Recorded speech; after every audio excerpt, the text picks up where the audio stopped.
வணக்கம். இன்றைக்கி என்ன பார்க்கலாம்? கல்வி அதிகாரத்தின் 4வது குறளுக்கு நம்ம போகலாம். சில பேர் நம்மோடு பழகுவார்கள், மிக இனிமையாக பழகுவார்கள். நல்ல பண்போடு, நல்ல அறிவோடு அவர்களுடைய கருத்துக்களை நமக்கு எடுத்து உரைப்பார்கள். அறிவில் சாலச் சிறந்தவர்களாக இருப்பார்கள். அவங்க பேசும்போதே நமக்கு கேட்டுக்கொண்டே இருக்க வேண்டும் என்ற எண்ணமும் எழும். அந்த மாதிரி யார் இருப்பாங்க அப்படின்னாக்கா, புலவர்கள். புலவர்கள் என்பவர் மிகச்சிறந்த கல்வியாளர்கள். தானாகவும் கவிதை எழுதுவாங்க, பிற நூல்களையும் மிகுதியாக கற்று அறிந்து இருப்பார்கள்.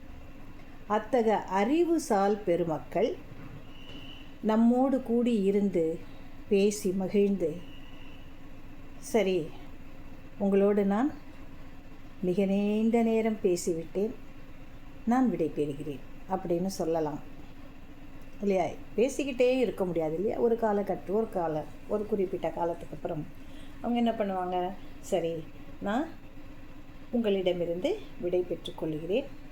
நீங்கள் எல்லோரும் என்னுடைய கருத்துக்களை கேட்டமைக்காக உங்களுக்கு நன்றி என்று நமக்கு எடுத்துரைப்பார்கள். நடக்குமா இல்லையா? இது நடக்குது. அப்படி அவர்கள் செய்யும் பொழுது சில மக்களை நாம் என்ன பண்ணுவோம்னாக்கா, அவங்க ஏன்டா போகிறாங்க, ஐயோ இன்னும் கொஞ்சம் நேரம் பேசுனா பரவாயில்லையே அப்படின்னு நம்ம நினைப்போம்.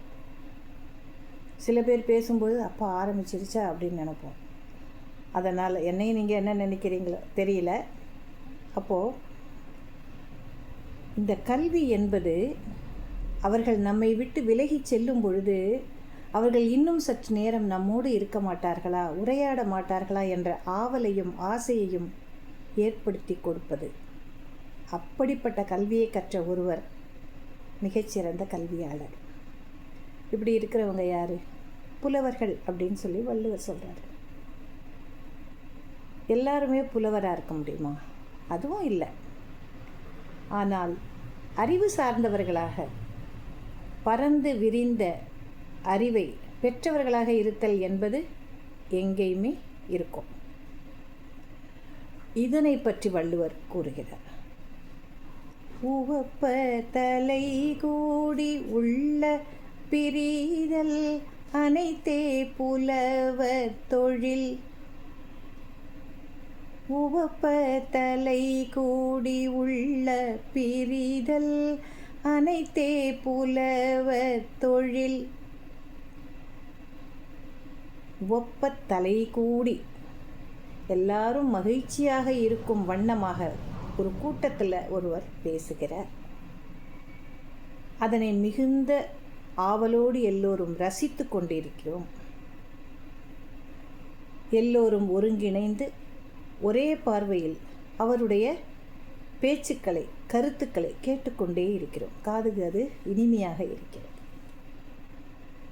அப்போ அது நம்ம மனசுக்குள்ளார போகுது, உள்ளத்திற்குள் அது செல்லுகிறது. அவர் கூறிய கருத்துக்கள் நம்முடைய உள்ளத்திற்குள் செல்லுகிறது. சரி, அவர்கள் விடை பெறுகிறார்கள் என்றால் என்ன? எல்லாருக்கும் அதடா இவ்வளோ சீக்கிரம் முடிச்சிட்டாரே, ரொம்ப நல்லா இருந்தது இல்லை அப்படின்னு நம்ம சொல்லுவோம் இல்லையா? அதுதான் மிகச்சிறந்த புலவர்களின் தொழில் என்றால் பணி. இங்கே அவங்க இன்னும் கொஞ்சம் நேரம் பேச மாட்டாங்களா அப்படின்னு நம்ம எதிர்பார்க்க வேண்டும். இதைத்தான் வள்ளுவர் இந்த குறளில் எடுத்து காட்டுகிறார்.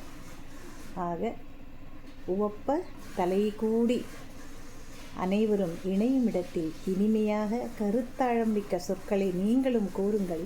புலவர்களைப் போல் உங்களை மற்றவர்கள் எதிர்பார்த்து, இனி எப்போ அவர் வரப்பாராரோ அப்படின்னு சொல்லி எதிர்பார்த்து இருக்கக்கூடிய நிலையை நீங்கள் உருவாக்குங்கள் என்று பணிவோடு கேட்டுக்கொள்கிறேன். நாளை அடுத்த குறளில் நாம் சந்திக்கலாம். நன்றி.